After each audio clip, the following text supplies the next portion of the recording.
Bonjour, dans cette vidéo, on va s'intéresser à la conquête du monde par les Espagnols et les Portugais, en tout cas le début de conquête du monde, et on va voir comment les Portugais et donc les Espagnols commencent à lancer des voyages d'abord d'exploration, avant que ne se constituent, et c'est ce qu'on verra dans la troisième partie, des empires immenses.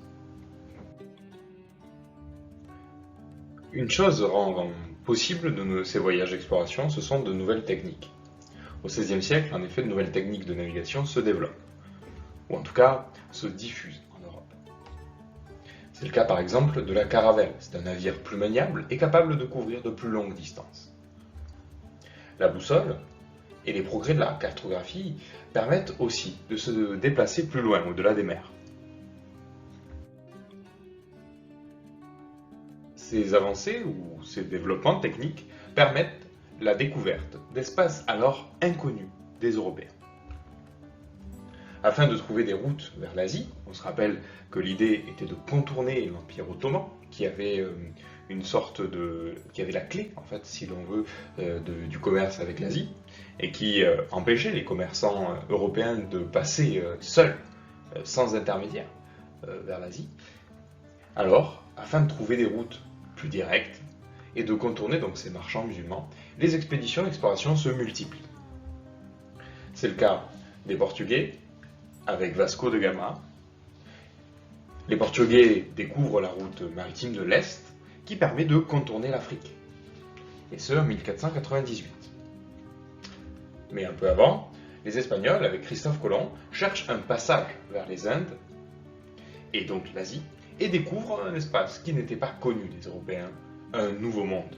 En 1492, c'est la découverte, entre guillemets, de l'Amérique. Si l'on met des guillemets à cette découverte, c'est bien parce que, du point de vue européen, ce continent était inconnu, mais évidemment, ce continent était peuplé auparavant, et donc les habitants n'ont pas attendu d'être découverts, si l'on veut.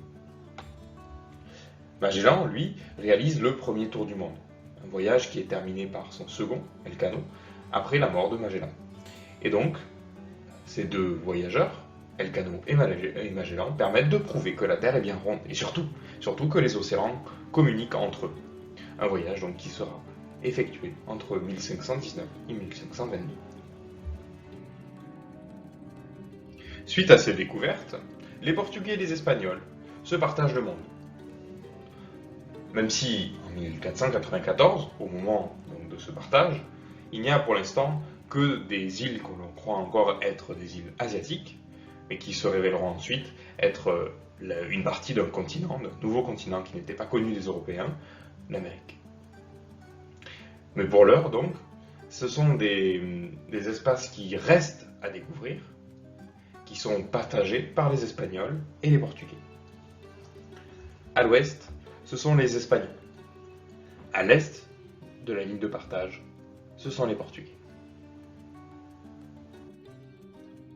Christophe Colomb, lui, est un navigateur génois qui cherche à trouver une route vers les Indes, c'est-à-dire vers l'Asie. En 1492, il accoste donc dans les Antilles et entre en contact avec des populations jamais rencontrées. Il les nomme Indiens, croyant en effet être dans les Indes, en Asie. Il cherche rapidement à s'approprier les ressources et met en esclavage les Indiens nouvellement découverts. Face au travail forcé et aux maladies introduites par les Espagnols, la population d'Hispaniola, d'Haïti, et de Juana, Cuba, disparaît presque complètement. C'est ce mode de mise en exploitation des ressources, et des hommes et femmes, c'est ce mode-là qui ensuite sera en partie la base de la constitution d'empire. En résumé, de nouvelles techniques de navigation permettent la découverte d'espaces jusqu'alors inconnus des Européens. Cela se traduit par un début d'exploitation des ressources et la mise en esclavage des Indiens. Exploitation et mise en esclavage qui se poursuivra ensuite après la découverte de beaucoup plus vastes empires que sont l'empire aztèque ou encore l'empire inca.